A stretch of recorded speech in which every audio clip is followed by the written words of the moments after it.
Dzisiaj jest wyjątkowy dzień, ponieważ spełniliśmy testament więźniarek obozu Zaki-Szkudowa. Chcieliśmy złożyć im hołd przede wszystkim, spełnić ich wolę, a upamiętnieniem tego dnia jest obraz i książka. Projekt zespołu redakcyjnego Szkudowy. Dzisiaj chcemy przekazać obraz i chcemy przekazać książkę, którą napisaliśmy Czechom nachodzkim, ponieważ Czesi nachodzy w tych dniach ciężkich, trudnych, tuż po wyzwoleniu, w dniach 1 maja, ofiarowali niesamowitą pomoc dla tych Czechów. Przyjęli ich przede wszystkim do swoich domów, pomogli w wszelaki sposób.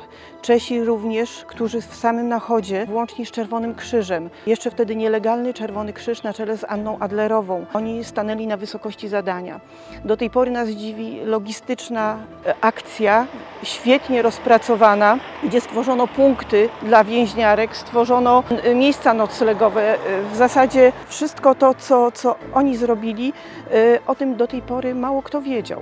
Jedna z tych więźniarek napisała, że to, że nie ma pomnika w Kudowie, to w zasadzie trudno, można się z tym pogodzić, ale to, że nikt nie podziękował Czechom za ich wspaniałą pomoc, za wielkie serce, za to, że przyjął, niezależnie od tego, w jakim oni stanie byli, czy zawszawieni, czy brudni, wzięli ich do swoich domów z otwartym sercem. I to jest dzisiejsza nasza misja, to jest nasz dzisiejszy dzień. Chcemy podziękować przede wszystkim Czechom za ich ofiarność i zmierzamy w kierunku Nachoda z obrazem i książką.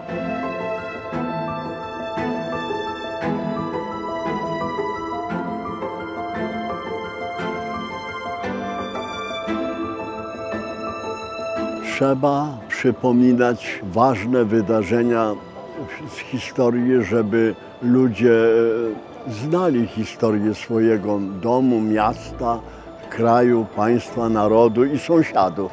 Postanowiliśmy upamiętnić pomoc, jaką udzielali Czesi z Nachodu więźniom obozu pracy, hitlerowskiego obozu w Kudowie-Zdroju. I to robimy wykonując obraz, który jest pomnikiem, i książkę, która też jest pomnikiem. To przekazujemy im dzisiaj.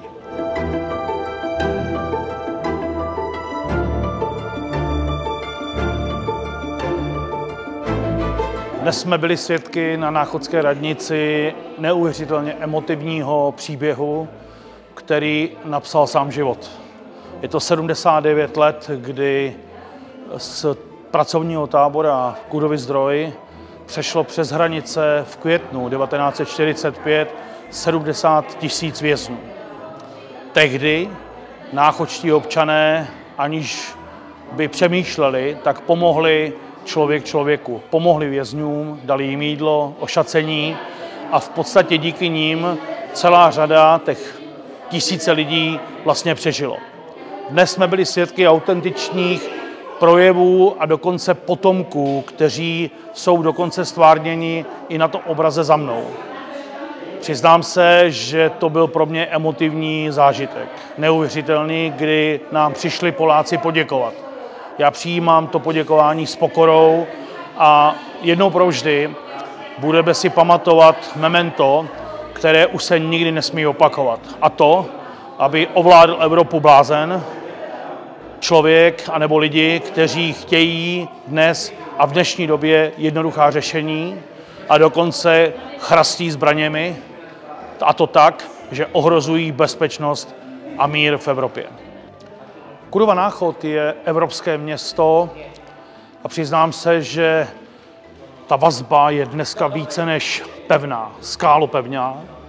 My jsme tenkrát založili evropské město Kudova-Zdroj-Náchod s Česlavem Křetichvostem.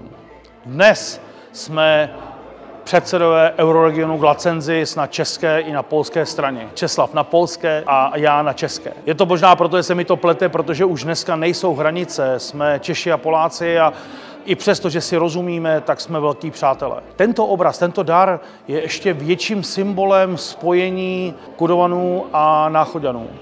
Je to příklad nejenom přátelství, ale poděkování a vlastně je to slušnost, kdy jsme dnes si ještě víc upevnili vztah, který historicky, nejenom historicky, ale trvá v podstatě více než 79 let.